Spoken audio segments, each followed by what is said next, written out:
안녕하세요. 오늘도 사연 살롱을 찾아주셔서 감사합니다.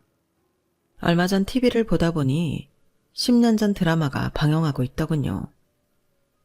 당시 굉장히 유명했던 드라마였는데 아주 전형적인 신데렐라 스토리였어요. 가난한 여자 주인공이 재벌 2세인 남자 주인공과 사랑의 결실을 맺는 그런 흔해 빠진 이야기였죠.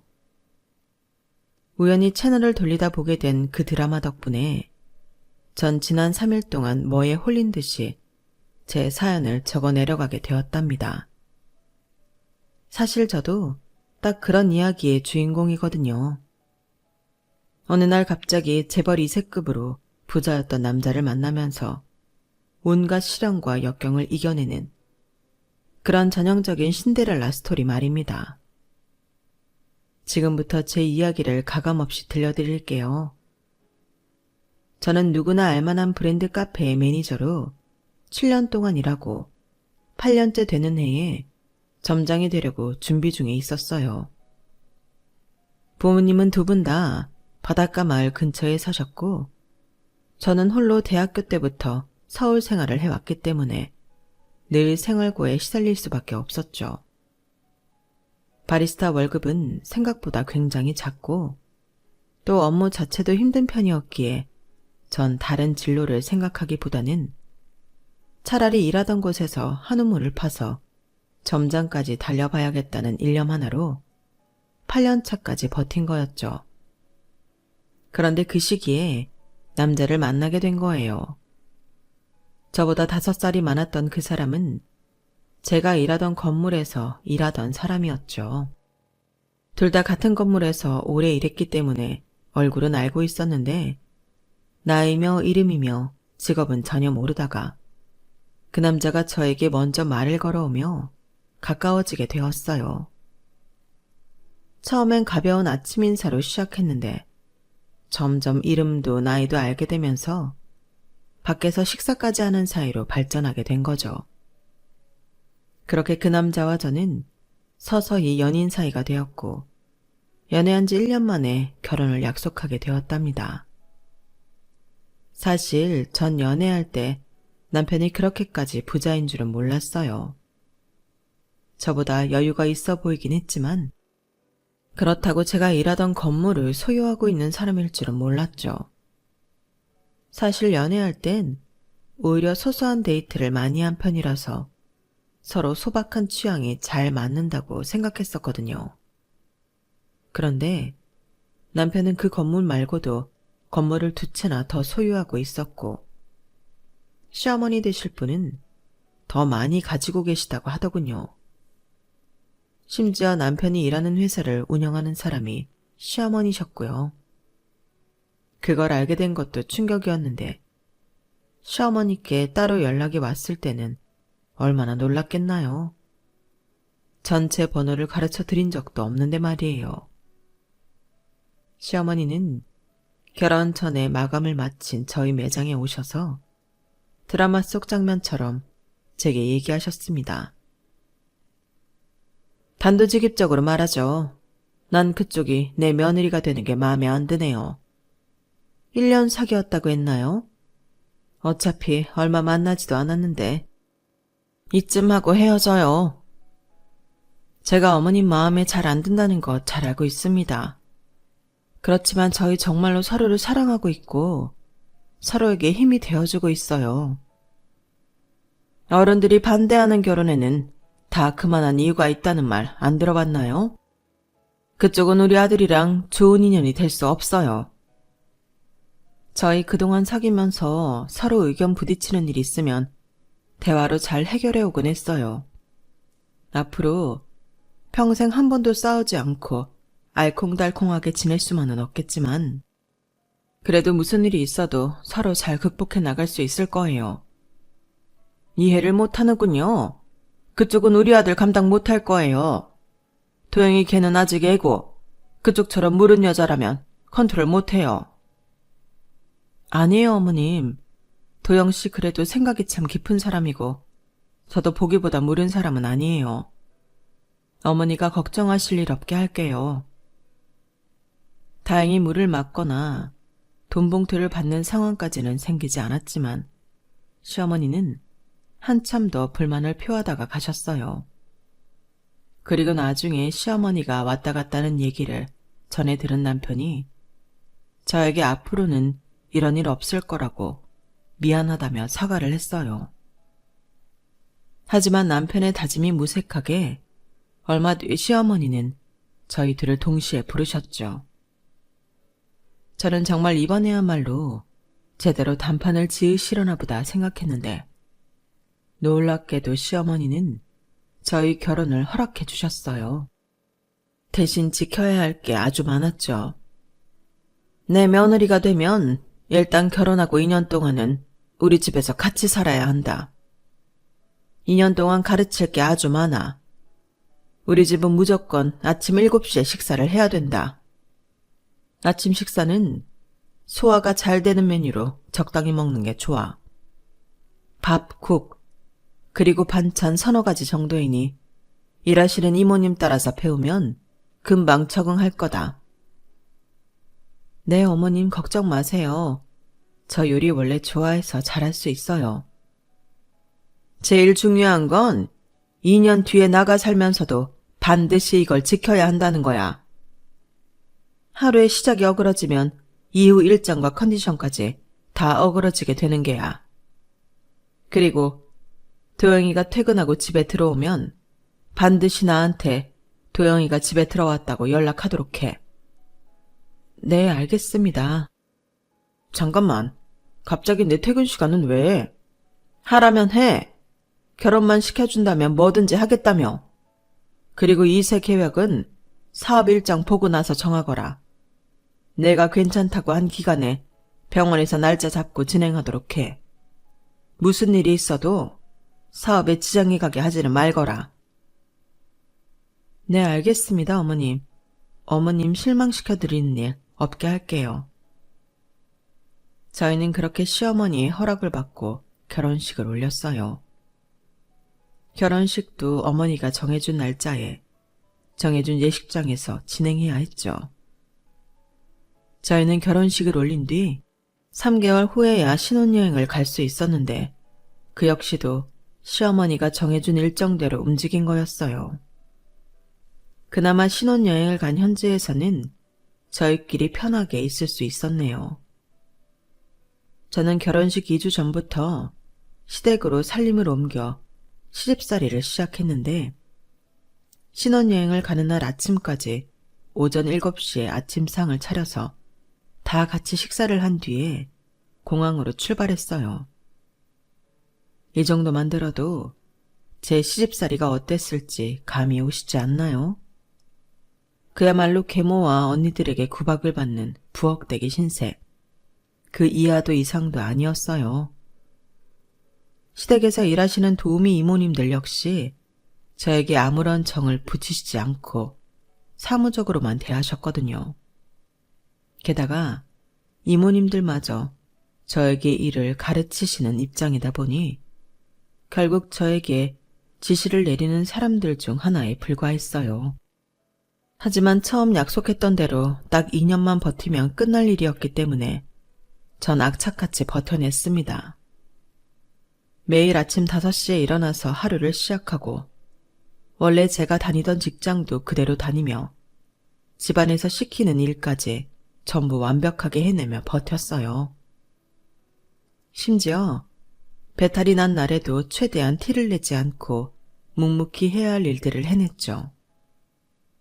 약속했던 2년이 지나자 시어머니는 정말로 저희에게 새 신혼집을 마련해 주셨어요. 처음에 당부했던 것 잊지 말아라. 여기서 나간다고 흐트러질 생각 말고 하던 거 그대로만 해. 너희 집에 방문할 땐 굳이 미리 연락하지 않을 테니. 알겠어? 그리고 네 남편 퇴근도 잊지 말고 매일 알리거라. 네, 어머님. 지금까지 해왔던 대로 그대로 할게요. 걱정 마세요. 저 하루도 흐트러지지 않고 잘 해냈잖아요. 그리고 너희 둘 산부인과 검진받고 오너라. 이번 3분기쯤에 날짜를 잡자꾸나. 네, 어머님. 감사합니다. 저희 부부는 서울 한복판에 33평짜리 고급 아파트로 신혼집을 차렸고 남편과 저는 드디어 둘만 살게 된 것에 뛸 듯이 기뻐했어요. 처음 신혼집에서 단둘이 잠에 들 때 남편은 절 꼭 안아주며 말했죠. 여보, 그동안 너무 고생했어. 이제 앞으로는 우리끼리 자유롭게 사는 거야. 이제 정말로 엄마는 신경 쓰지 마. 그렇다고 어떻게 집에서 나오자마자 바로 그래. 난 지난 2년 동안 힘들긴 했지만 솔직히 어머님 정말 대단하다고 느꼈어. 그 연세에 아마 나보다 더 체력적으로 힘드셨을 텐데 나랑 똑같이 자고 일어나시면서 하루도 안 거르고 부지런하게 사시잖아. 나는 나도 나름대로 그동안 성실하게 살아왔다고 생각했는데 어머님은 차원이 다르시더라. 엄마는 엄마고 당신은 당신이지. 당신 원래 아침잠도 많은 편이라고 했잖아. 이젠 나랑 있어서 괜찮으니까 편하게 지내. 남편은 그렇게 말해주었지만 저는 그럴 수가 없었어요. 이미 2년 동안 아침 일찍 일어나던 게 습관에 배어버려서 시댁에서 하던 대로 살림을 꾸려나갔죠. 매일 카페 일을 하듯 그렇게 정해진 대로 살림을 해나가는 게 몸에 배니 오히려 그게 편해진 거죠. 그리고 두 사람분의 살림만 신경 쓰다 보니 힘든 정도가 훨씬 줄어든 것도 한몫했습니다. 여유가 생긴 저는 아침 일찍 식사 준비를 다 한 뒤 남는 자투리 시간을 활용해 틈틈이 개인 사업을 위한 공부도 시작했어요. 언제까지 카페 점장으로 일할 수는 없는 노릇이고 아이 계획까지 세운 이상 좀 더 장래가 밝은 일을 하고 싶었거든요. 사실 저는 스스로 굉장히 건설적인 사람이 된 게 뿌듯하고 좋았어요. 그런데 이게 저희 부부의 불화의 원인이 될 줄은 꿈에도 몰랐어요. 자그마한 불씨가 생겨난 것이었죠. 문제는 남편이 점점 일어나는 시간이 늦어지면서부터였습니다. 남편은 아침에 다른 일 없이 그저 6시 30분에 일어나 씻고 와서 수저 들고 밥만 먹으면 되는데 그걸 자꾸 놓치는 거예요. 제가 남편을 아무리 깨우려고 해봐도 남편은 5분만 10분만 더 자겠다며 고집을 부렸어요. 저희끼리만 아침을 안 먹기로 하고 넘어갈 수 있으면 그렇게 하겠는데 남편이 출근을 해서 자꾸 입에 대지 않던 간식을 입에 대니 시어머니께 단박에 연락이 오더군요. 아침 안 차려줬냐면서요. 결국 저는 시어머니께 엄청난 잔소리를 듣게 됐고 이후에도 한참이나 고개를 조아린 후에야 겨우 통화를 끊을 수가 있었어요. 그리고 그때부터 남편을 어떻게든 부엌으로 질질 끌고 와서 아침을 먹이기 시작했죠. 저의 눈물겨운 노력에도 남편은 좀처럼 협조를 하지 않았고요. 사실 남편은 협조를 안 한 정도가 아니라 아예 작정을 하고 시어머니 말을 어기려 들었어요. 처음부터 시어머니가 아이 계획은 산부인과를 다녀와서 진행하라고 했는데 자꾸만 그걸 어기려고 했죠. 제 입장에서는 난감할 수밖에 없었습니다. 시어머니 말씀을 어기면 다시 시댁으로 돌아가게 될까봐 걱정이 됐고 남편과 자꾸 의견 충돌이 잦아지면 집안 분위기가 좋지 않았으니까요. 왜 자꾸 마음대로 못하게 하는 거야? 우리가 2년차 부부인데 아이가 언제 생기든 그게 뭐가 이상하다고. 그런 것까지 엄마 맘대로 하는 게 이상하잖아. 그럼 당신이 어머님께 가서 말씀을 드려. 그럼 나더러 중간에서 뭘 어쩌라는 거야. 엄마한테야 적당히 이만저만하게 됐다고 둘러대면 될 거 아니야. 그런다고 어머님이 넘어가실 분이셔? 이 집도 당신 직장도 전부 어머님이 해주신 건데 내가 어떻게 어머님한테 그렇게 말씀을 드리냐고. 내가 말한다고 엄마가 들을 것 같아? 그러니까 적당히 유도리 있게 빠져나가라는 거잖아. 당신이 잘 말씀을 드리면 되잖아. 맨날 어머님 앞에선 입도 뻥긋 안 하면서 들으실지 안 들으실지 어떻게 알아? 그렇게 당신 맘대로 하고 싶으면 당신이 단판을 짓고 오던지 하라고. 난 못해. 그리고 괜히 어머님한테 찍소리 못하는 거 나한테 풀지 마. 내가 만만해? 뭐? 내가 뭘 찍소리 못해. 말 그따구로 할래? 당신 말대로 이 집 전부 우리 집 돈이야. 어디서 싸가지 없이. 이런 일이 잦다 보니 저는 스트레스를 받는 날이 하루 이틀이 아니었어요. 그렇게 싸우고 나서 남편이 먼저 화해를 해오긴 했지만 남편과 단둘이 지내는 생활은 예상했던 것보다 아름답지가 않았죠. 오히려 시어머니와 함께 살며 남편이 찍소리 못하던 때가 부부금슬은 더 좋았을 정도였으니까요. 결국 저희 부부는 시어머니가 정해주신 시기에 병원에서 날짜를 받아와 첫째를 낳게 되었어요. 저는 아이만 생긴다면 저희 부부가 예전처럼 돈독해질 줄 알았습니다. 시어머니도 출산 후 한동안은 제가 아침에 몇 시에 일어나건 어쩌건 신경을 쓰지 않으셨거든요.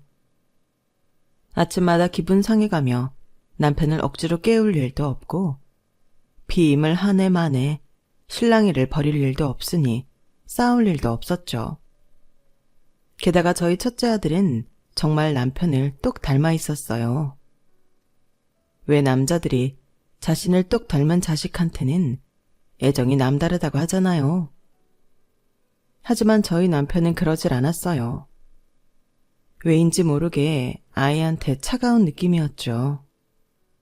웃으면서 귀엽다고도 해주고 저에게도 고생했다고 해주는데 한 가족이 아닌 직장 동료가 칭찬하는 느낌이었어요. 조리원에서도 다른 아이 아빠들은 오며 가며 아이를 구경하거나 품에 안을 때도 세상 소중하게 안는데 남편은 아이를 잘 쳐다보지도 않았죠. 오히려 시어머니가 아빠가 줄 사랑을 대신 주는 듯이 아이를 예뻐해 주셨어요. 저는 남편의 도움은 하나도 못 받은 채 오랫동안 다니던 직장을 관두고 집에서 시터와 함께 육아를 해야만 했답니다. 아이가 아직 돌도 지나지 않았을 때부터 남편이 가정에 집중하질 않으니 저는 매일같이 속이 상했죠. 그리고 그 즈음부터 남편은 자주 집에 늦게 들어왔어요. 그러면서 저에겐 시어머니한테 몇 시에 집에 들어왔다고 말하라며 거짓말을 시켰죠. 전 처음엔 싫다고 거부하며 이 일로 또 몇 번이나 부부싸움을 했어요. 아이가 없었으면 대체 무슨 일로 늦길래 거짓말을 시키냐며 끝까지 대답을 추궁했을 거예요. 하지만 애 키우느라 정신이 없으니 싸워봤자 정신만 피폐해질 뿐 얻는 건 없었죠. 결국 전 그때부터 남편이 시키는 대로 거짓말을 하게 되었어요. 저도 그때쯤엔 에라 모르겠다 싶은 심보이기도 했고요. 그리고 3년 후 저희는 이번에도 시어머니가 정해주신 시기에 똑같이 병원에서 날짜를 받아와서 둘째 딸을 낳았어요. 둘째 딸 역시 제 아빠랑 판박이처럼 똑같이 생긴 아이였죠. 딸은 절 닮았으면 싶은 생각이었는데 저는 내심 아쉬운 마음이 들었네요. 둘째 딸을 출산할 때 남편은 연락을 받고도 병원으로 바로 달려오질 않았어요. 출산이 다 끝나고 병실로 옮겨진 뒤에야 느긋하게 도착했죠. 저는 이미 남편에게 서운함이 이만저만 아는 게 쌓였습니다. 하지만 가족이라는 게 참 뭔지 서운할 마음을 토로할 시간은 점점 없어져만 가고 둘이 역할을 나눠서 해치워야 하는 일들만 자꾸 생기더군요. 둘째 출산 후에도 이것저것 일적인 말만 나눴지 제 서운한 마음을 터놓을 시간은 없었어요. 그렇게 서운한 마음을 눌러 참으며 몸을 풀고 있을 때였어요. 둘째 출산 직후부터 3일 내내 말도 안 하고 조용하던 남편이 벼랑간 퇴근하고 조리원으로 오더니 저에게 무서운 표정을 하고 다가오는 거였어요. 저는 남편의 표정을 보고 갑자기 왜 저러나 싶어 놀랐죠. 그런데 남편의 입에서 나온 말은 너무나 어안이 벙벙한 소리였답니다. 당신 솔직히 말해. 애 아빠들이 누구야? 뭐라고? 애 아빠가 누구냐니? 누구애? 시치미 떼지 말고 똑바로 말해. 애들 아빠가 대체 누구냐고. 갑자기 버럭 소리를 지르면서 씩씩거리니까 저는 화들짝 놀랐죠. 하지만 뭐라 변명을 할 수가 없었어요. 아니, 애당초 아무런 말을 할 수가 없었어요. 이 상황이 저도 논리적으로나 이성적으로나 이해가 가고 납득이 되어야 화가 나든 변명을 하든 할 텐데 너무 뜬금이 없고 황당한 소리를 듣다 보니 할 말이 떠오르질 않았어요. 그래서 어리 빠진 표정으로 남편을 멍하니 올려다보기만 했죠. 그랬더니 남편은 아주 기세가 등등해져서 더 크게 화를 내더군요. 바른 대로 말 안 해? 언제까지 사람 바보로 만들 셈이야. 내가 잠자코 있으니까 아무것도 모르는 줄 알아? 잠깐만, 머리 올리니까 소리 좀 지르지 마. 그러니까 우리가 낳은 우리 애 말하는 거야? 지금 저기 신생아실에 있는 우리 딸? 그래. 말꼬리 잡고 빙빙 돌리지 말고 똑바로 대답하라고. 대체 그런 의심을 누가 해? 누가 봐도 당신이 아빠잖아. 글쎄, 영 느낌이 안 좋으니까 그러는 거 아니야. 그동안 내가 집안에 잘 있지도 않았고 줄곧 당신 혼자 있었는데 다 없는 사이 무슨 짓을 했을 줄 어떻게 아냐고. 그게 무슨 억지야. 사람을 의심하면 뭐 그만한 증거라도 있어야지. 어떻게 이렇게 밑도 끝도 없이 역정부터 내고 봐? 나 참 너무 어이가 없고 황당하니까 무슨 말도 제대로 안 나오네. 나 사업하는 사람이야. 내가 사람을 얼마나 많이 보고 만나고 다니는데 딱 보면 알지. 아무래도 당신 내가 제대로 검증을 해봐야겠어. 도저히 믿을 수가 있어야지. 그러더니 남편은 정말로 그 자리에서 핸드폰으로 막 뭘 알아보더니 친자 검사하는 센터에 전화를 걸더라고요. 최대한 빠른 시일 내에 검사를 받아볼 수 있냐고요.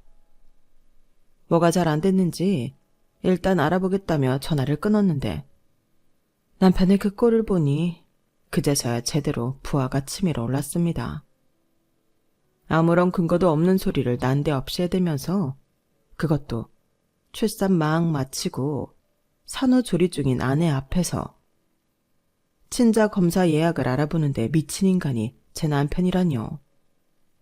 그 순간은 이성이 전부 날아가 버리는 것 같더군요. 지금 뭐 하는 거야? 뭐 하긴 뭐해. 내가 말했잖아. 당신을 도무지 믿을 수가 없다고. 과학적으로 정확하게 검증을 해보겠다는 거야. 그래, 해라 해. 친자 검사 그거 안 하기만 해봐. 대체 죽도록 고생한 아내 앞에서 이게 뭐 하는 짓이야.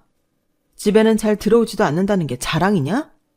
네 와이프는 지금 네 애 낳는다고 와갖고 이 고생하는데 출산할 때는 코빼기도 안 비치던 인간이 이제 와서 하는 소리가 뭐가 어쩌고 저째?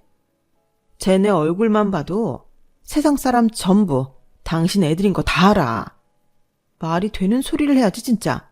당장 가서 검사해. 전 솔직히 살면서 누군가에게 그렇게 원색적인 말을 퍼붓고 고함을 쳐가면서 화를 내본 적이 처음이었어요. 그러다 보니 분노로 목소리가 덜덜 떨리기까지 했죠. 저도 제가 그런 목소리를 낼 수 있다는 걸 그날 처음 알기도 했습니다. 심지어 난생 처음 화를 내는 상대가 제 남편일 줄은 꿈에도 상상하지 못했던 일이었죠. 제가 화를 내면서도 스스로 이렇게나 놀랐는데 당연히 제 고함 소리를 들은 남편도 깜짝 놀랄 줄 알았어요. 그런데 남편은 정말 눈 하나 깜짝 안 하고 태연하게 여러 군데 전화를 걸며 친자검사 예약을 하더군요. 그러더니 어린이집에서 막 돌아오는 큰아들 머리카락을 뽑고 조리원에 누워있는 작은 딸 입안을 헤집어 가면서까지 기어코 친자 검사를 하고 오는 겁니다. 결과는 당연히 두 아이 모두 친자 99.9%가 나왔죠. 거봐. 어떻게 병원에서 날짜까지 받아서 계획적으로 가진 아이들을 의심할 수가 있어? 하루 종일 시어머니랑 시터 이모님이랑만 연락하고 꼼짝없이 독박 육아하는 사람한테 어떻게 이딴 짓을 벌일 수가 있느냐고. 독박 육아 같은 소리 하네. 그 돈 써가면서 시터랑 같이 애 키우면서 뭐가 독박이야? 이 종이 쪼가리 가지고 기고만장해지기는. 제가 아무리 결과지를 들이밀면서 화를 내고 억울함을 토로해도 남편은 죽어도 미안하다는 소리를 안 하더라고요. 정말 놀라웠던 점은 사람이라면 자기가 그렇게 강하게 주장하던 게 틀렸다는 게 밝혀졌을 때 조금이라도 민망해하거나 겸연쩍어 하는 기색이 나오게 되잖아요. 그런데 남편의 안색은 하나도, 정말 요만큼도 변함이 없더군요. 그냥 저녁 메뉴 정하다가 작은 다툼이 났던 것처럼 귀찮아하기만 할 뿐이었어요. 그때 제가 남편이 진짜 머리가 어떻게 된 건가 싶어서 남편의 표정이며 눈빛이며 꼼꼼하게 들여다보았거든요. 남편의 눈빛은 한 번도 절 향하지 않았고 그냥 어딘가에 정신이 팔린 사람 같았습니다. 남편은 제가 화를 내던 말던 계속 딴소리만 하면서 밥 달라는 소리만 해댔어요. 저는 그 순간 처음으로 남편한테 오만정이 다 털렸어요. 마음의 문이 아예 셔터를 내린 것처럼 쿵 하고 닫혀버렸죠. 그 한순간에 지난 몇 년간 쌓아왔던 정이 사라지니까 쌓을 의지도 완전히 사라져버리더군요. 문제는 그런 상태에서도 저는 계속 아이 둘을 육아해야만 했다는 거였죠. 마음이 저 바닥으로 떨어지니 갑자기 아이들을 육아하는 게 너무나 힘이 드는 겁니다. 저희 애들이 둘 다 남편이랑 붕어빵처럼 똑 닮아서 더 그런 것 같았어요. 애들 잘못은 요만큼도 없다는 거 당연히 저도 잘 알았지만 저도 뭐랄까 마음이 뒤숭숭하고 집중을 할 수가 없었어요. 그런 제 자신이 엄마로서 완전히 자격 미달이라는 생각이 들어 끝없이 우울해지더군요. 참을 수 없었던 저는 제일 친한 친구 중 한 명을 밖에서 따로 만나 그간의 일을 털어놓았어요. 남편에 대한 것들보다도 아이들을 키우는 엄마로서 자격이 없는 저에 대한 고민이 크다고, 애들 일 봐도 마음이 예전 같지 않다고 힘들게 고백했는데 친구는 심각한 표정으로 그렇게 물어봤어요. 근데 네 남편 일부러 자기한테 정 떨어지게 하려고 그런 짓 하는 거 아니야? 네 얘기 들어보면 그것밖에 답이 없는 것 같은데 자기한테 득될 행동을 하는 것도 아닌데 그렇게 태어나다면 일부러 네 입에서 이혼 얘기 먼저 나오게 하려고 그러는 것 같아. 위자료 같은 거 안 주고 깔끔하게 합의 이혼하고 싶어서. 친구의 말에 저는 뒤통수를 맞은 것처럼 머리가 얼얼한 느낌이 들었어요. 친구의 말이 너무나 일리가 있었거든요. 그동안 왜 이런 생각을 못했을까? 스스로가 바보같이 느껴질 정도였죠. 어쨌든 애들에 대한 건 걱정하지 마. 감정은 일시적인 거고 애들을 책임지려는 네 책임감은 변하지 않을 거야. 안 그래? 지금 네 남편이 그러고 있는데 어느 여자가 제정신으로 육아하고 살림하겠니? 그런 마음이 든다고 네가 나쁜 엄마인 건 아니야. 실제로 나쁜 행동은 하지도 않았으면서. 넌 지금 그런 고민으로 끙끙대고 있을 때가 아니라 네 남편을 좀 제대로 파악하는 게 급선무겠다. 조금이라도 필요할 것 같으면 변호사 비용도 아끼지 말고 적극 활용해. 힘내고 언제든지 나 필요하면 연락해. 친구는 절 위로하고 응원해주며 그렇게 헤어졌어요. 저는 친구를 보내고 돌아오는 길에 갑자기 뇌가 팽팽하게 돌아가는 듯 했죠. 그동안 제가 너무 순진하고 안일했구나 싶었고, 이제라도 남편의 실체를 샅샅이 밝혀내야겠다는 생각이 들게 되었습니다. 그래서 그 자리에서 바로 시터님께 연락을 드려서 일주일만 근무 시간을 2배로 늘려달라고 부탁했어요. 추가 비용은 얼마든지 더 드리겠다고 부탁을 드렸죠. 다행히 시터님과 평소 친하게 지냈던 터라 시터님은 흔쾌히 그러겠다고 하셨고, 저는 일주일 동안 남편의 뒤를 밟기 시작했습니다. 그 결과는 허탈하기만 했죠. 단도직입적으로 말씀드리자면 남편은 저 몰래 바람을 피고 있었어요. 그래서 그동안 퇴근을 4시에 하건 7시에 하건 집에는 무조건 10시가 넘어서 들어왔던 거였죠. 제가 정말로 놀랐던 건 외도 사실보다는 외도 상대였어요. 사실 일주일 동안 미행을 하면서 외도의 상태를 알아내기가 정말 쉽지 않았는데요. 힘들게 알아낸 남편의 외도 상대는 바로 시어머니의 비서였습니다. 저도 시댁에 살 때 몇 번이나 얼굴을 봤던 사람이었고 전혀 외도 같은 건 하지 않을 것 같이 생긴 여자였어요. 그런데 남편과 정말이지 하루가 멀다 하고 붙어 다니더군요. 저는 시터님께 일주일을 더 부탁드리고 돈을 더 얹어드렸어요. 그리고 두 사람의 불륜 증거를 모으기 시작했죠. 감정은 오래전에 메말랐고 저에겐 그저 차가운 분노만 남아있었어요. 그래서 일을 하기가 더 쉬웠을지도 모르겠네요. 저는 변호사님의 도움을 받아 법적 증거로 쓸 수 있는 증거는 전부 긁어모았습니다. 그리고 이건 변호사님이 하지 말라고 했지만 남편의 자켓에 누군기도 몰래 넣어놓았어요. 그렇게 작정하고 남편을 털다 보니 저는 생각보다 더 무서운 사실을 알게 되었어요. 하루는 남편이 외도 상대와 대화하는 걸 몰래 듣는데 이 두 금수들이 온몸에 소름이 돋을 정도로 경악스러운 대화를 나누는 겁니다. 자기, 오늘은 왜 이렇게 늦게 왔어? 아까운다더니. 아, 몰라. 놓친 애가 자꾸 쓸데없는 일 2번, 3번 시키더라고. 이제 정말로 노망이 들 때가 됐지 뭐. 젠장. 나도 매일매일 지겨워 죽겠어. 도대체 얼마나 더 준비해야 하는 거야? 조금만 더 참아. 이 짓거리도 얼마 안 남았어. 나는 그 건물이며 재산들 전부 다 내 거 된다고 생각하면 까짓 거 똑같은 일 계속하는 것쯤이야. 몇 번이나 더 해줄 수 있어. 난 아니야. 슬슬 한계야. 서류 처리는 다 돼가? 내가 누군데? 그 정도쯤이야. 이제 정말 얼마 안 남았어. 진짜 한 방에 전부 뺏어올 거야. 그나저나 자기는 대체 언제 이혼해? 저번 달에 이혼한다더니 아직도 강간무소식이네? 미안.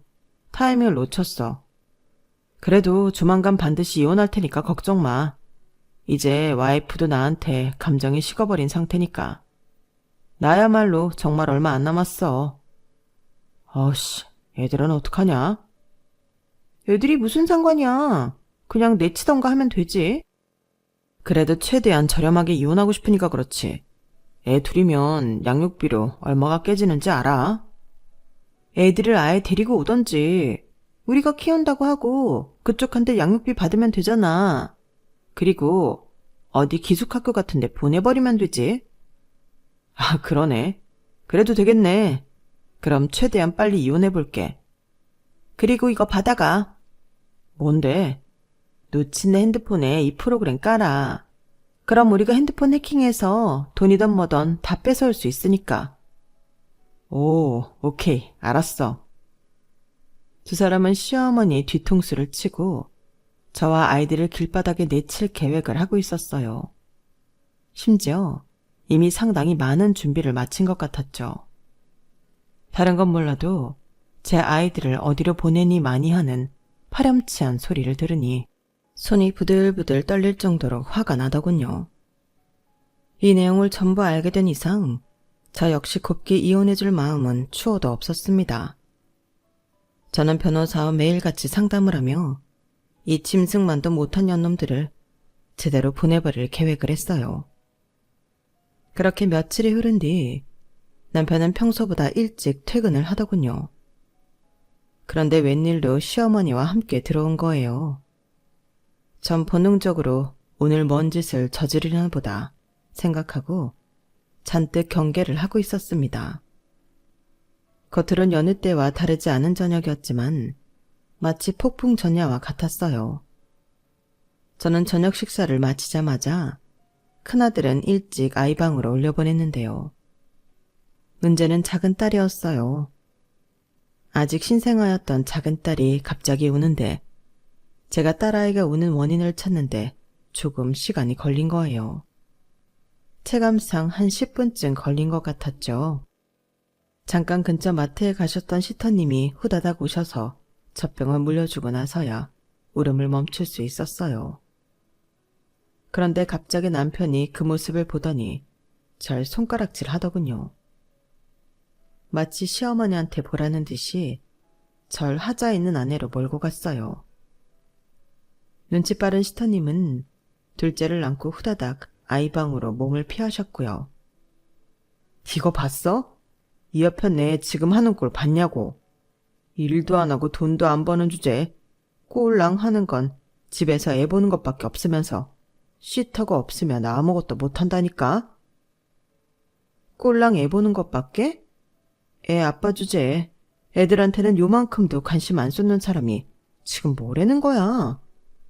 어쭈, 이젠 남편한테 대들기까지? 당신이 당신 할 일을 제대로 했으면 내가 그래? 남자가 가정에 정을 못 붙이는 건 다 여자가 제대로 못했기 때문이야. 애 엄마가 돼가지고 애가 왜 우는지도 모르는 주제에 당신이 그러고도 엄마 자격이 있어? 뭐? 그럼 당신은? 당신 말대로 나는 하루 종일 애랑 씨름하고 그러면서 당신 밥 차려줘, 옷 따려줘 할 거 다 하는데 당신이야말로 아침밥 먹고 나가면 백날 첫날 저녁 10시가 넘도록 집에 들어오지도 않으면서 지금 누구더러 부모 자격을 우는애? 잠깐, 도영이가 매일 저녁 10시가 넘도록 집에 안 들어왔다고? 그 얘기가 왜 나와? 지금 당신 얘기하고 있잖아, 당신 얘기. 육아 제대로 안 하는 것도 다 배우자로서 의무를 다하지 못하는 거라고. 알아들어? 전후 사정을 전부 아는 상태에서 보니 남편 하는 짓이 빤했어요. 시어머니의 도움을 받아 절 유책 배우자를 몰고 가서 지 손에 안 보고 이혼을 하겠다는 거였죠. 시어머니가 남편 편을 들어서 2대1로 싸우면 전 힘 한번 못 써보고 질 게 뻔했으니까요. 아마 남편은 제가 시어머니를 무서워한다고 생각했을 겁니다. 물론 신혼 초기엔 제가 남편과의 가정을 지키려다 보니 시어머니 눈치를 많이 봤던 게 맞았으니까요. 하지만 지금 이혼을 목전에 앞두고 있는데 곧 남남이 될 시어머니를 제가 왜 무서워해야 하나요? 저는 남편에게 단 한마디도 지지 않고 맞불을 놓았고 남편의 입에서 유책 배우자라는 단어가 나오자마자 기회는 이때다 싶어서 모든 비밀을 폭로해버렸습니다. 배우자의 의무를 다하지 않은 건 당신이지. 당신은 외도를 했잖아. 뭐라는 거야? 내가 무슨... 어머님, 이거 들어보세요. 저는 그 자리에서 그동안 녹음해둔 두 년놈의 대화 내용을 크게 틀어버렸고 핸드폰 속에는 남편과 시어머니 비서의 충격적인 대화 내용이 흘러나왔습니다. 시어머니 재산을 빼돌리고 저와 제 아이들을 돈 한 푼 안 지어주고 버린다는 얘기들이요. 남편은 경악하는 표정으로 얼굴에 핏기가 싹 가시더군요. 시어머니도 적잖이 충격을 받으신 것 같았고요. 이건 조작이야. 내가 아니라고. 조작 같은 소리 하네. 어머님, 얘네들이 말한 것처럼 서류랑 재산들, 건물 명의며 보험, 유언장까지 싹 다 확인해 보세요. 이것들이 작정하고 회사 돈까지 이미 횡령해 가면서 일을 엄청나게 벌여놨어요. 이미 많이 손을 대놨을 거예요. 난 아니야. 난 정말 아니야. 그냥 조비서 어떻게 한번 해보려고 아무 소리나 맞장구 쳐준 것 뿐이야. 당신은 딴 여자 어떻게 해보겠다고 바람핀 게 자랑이야? 그래. 내가 바람을 폈어. 그건 인정할게. 근데 무슨 이혼? 아니야. 난 이혼할 생각도 없었고 엄마를 어떻게 하려는 생각도 없었어. 그냥 당신이 자꾸 내 편 안 들고 엄마 편만 드니까. 정말이야. 그냥 그 여자 한번 꼬셔보겠다고. 짝! 시어머니가 횡설수설하는 남편의 뺨을 정말로 큰 힘으로 내리치셨습니다. 시어머니 연세도 있으신데 그런 힘을 내실 줄은 저도 상상하지 못했네요. 시어머니는 정말 호암 마마처럼 무서운 얼굴을 하고 남편에게 호통을 치셨죠. 이 금스만도 못한 놈아. 지금 그걸 변명이라고 하는 거냐? 이제 나이 40 처먹은 새끼가 이렇게 철떡선이 없고 못돼 처먹기만 해서는. 내가 너 이럴까봐 그렇게 붙들고 살았는데 기어이 사고를 치고 감히 내 뒤통수를 치려들어? 감히 나한테? 엄마, 잘못했어요. 엄마, 근데 진짜 나 아니야. 난 조비서가 진짜로 그런 짓 할 줄은 모르고 맞장구만. 닥쳐. 내가 널 키우면서 그동안 얼마나 많은 기회를 줬냐, 어? 남들이었으면 가져보지도 못한 부를 주고 어떻게 올바르게 살아야 하는지 그렇게 가르쳤는데도 넌 변하는 게 없어. 넌 정말 구제가 불가능한 놈이구나. 앞으로는 내 아들 취급 못 받고 살 줄 알아. 알겠냐? 사업이며 결혼이며 아주 나한테 기어오를 생각만 하더니 기어코 이 지경까지 막장을 달리는구나. 머리끝까지 화가 나신 시어머니는 그 자리에서 직원들을 불러 남편을 붙잡았어요. 그리고 저에게 두 사람의 음모에 대해 증거물이 있으면 전부 달라고 하셨고 저는 곧바로 모아두었던 모든 증거들을 넘겨드렸습니다. 남편의 외도 상대였던 조비서 역시 붙잡혀 들어오게 되었고요. 능력도 뛰어나고 재력도 어마어마한 시어머니가 움직이니 모든 일이 척척 처리가 되더군요. 시어머니는 손수 제2혼 소송을 진행해 주셨는데요. 조비서를 상대로 상간자 소송, 남편을 상대로 이혼 소송을 진행한 결과 저는 예상보다도 넘치는 돈을 받을 수 있었어요. 두 사람의 인생이 가파른 내리막을 걷게 되기도 했죠. 시어머니는 여기서 그치지 않고 두 사람이 여태 저질러왔던 문서 조작, 횡령 등 모든 범죄 행위도 법적 책임을 물게 했습니다. 조비서는 결국 실형을 받고 감방으로 들어갈 수밖에 없었고 남편은 시어머니 소유의 공장으로 보내져 먹고 자는 시간을 제외하고 하루 종일 일만 하고 살게 되었죠. 시어머니는 더 이상 남편에게 돈 들이지 않을 것이며 그동안 누렸던 것도 소처럼 일하며 평생 갚으라고 하셨어요. 전 그렇게 그 집에서 나오게 되었답니다. 시어머니가 주셨던 으리으리한 집에서는 나왔지만 저와 애들이 살기 나쁘지 않은 괜찮은 곳으로 이사를 가게 되었죠. 시어머니는 제가 신혼집에서 나오는 날 직접 오셔서 집안에 남은 게 없는지 꼼꼼히 확인하시고 절 내보내셨어요. 이만하면 너도 섭섭하지 않을 이혼이었을 게다. 여기서 더 욕심 부리지 말고 다달이 받는 양육비로 잘 살도록 해라. 손주들 교육에 대해선 내가 따로 얘기하마. 아니요. 애들 교육은 제가 전적으로 알아서 하겠습니다. 네가 뭘 안다고. 어머님, 도영씨 보면서 느끼는 것 없으세요? 어머님이 도영씨를 어느 정도 헤아려주고 잘잘못을 가르쳤다면 그 인간이 그렇게까지 엇나가지 않았을 거예요. 제가 어머님 밑에서 몇 년 동안 살아보니까 원래는 주체적으로 잘 생각하며 삶을 꾸려왔던 저도 어딘가 모르게 점점 사고가 막히고 머리가 안 돌아가는 것 같았어요. 혼자서는 아무것도 못할 정도로 바보가 되어갔고, 그래서 남편이 바람피고 있는 것도 뒤늦게 알았죠. 전체 아이들 그런 식으로 키우고 싶지 않아요. 손주들 예뻐해 주시는 건 감사하지만 교육 문제는 터치하지 말아주셨으면 합니다. 시어머니는 제 말에 아무 대꾸도 안 하시고 가만히 계셨어요. 제 말 한마디에 그렇게 꼿꼿하신 양반이 하루아침에 당신 성정을 바꾸시거나 깨달음을 얻으셨을 거라고 생각하진 않아요. 그리고 그 모든 일이 끝난 후 저도 스스로 많이 반성한 부분이 있으니 저도 사실 남한테 뭐라고 할 사람은 아니고요. 다만 앞으로 자라날 우리 아이들은 우리 어른들과 같은 잘못을 저지르지 않기를 바랄 뿐이에요. 그렇게 저는 신데렐라 이야기에서 완전히 나오게 되었답니다. 이혼한 뒤로 남편과 시어머니는 단 한 번도 못 봤어요. 그래도 다달이 양육비는 끊기지 않고 나가고 있는 중입니다. 저는 예전부터 공부하고 알아보았던 작은 공간 사업을 하며 저희 세 가족 생활비만큼은 벌고 있어요. 앞으로 제가 아이들을 위해서 더 강한 엄마가 될 수 있게 응원 부탁드려요.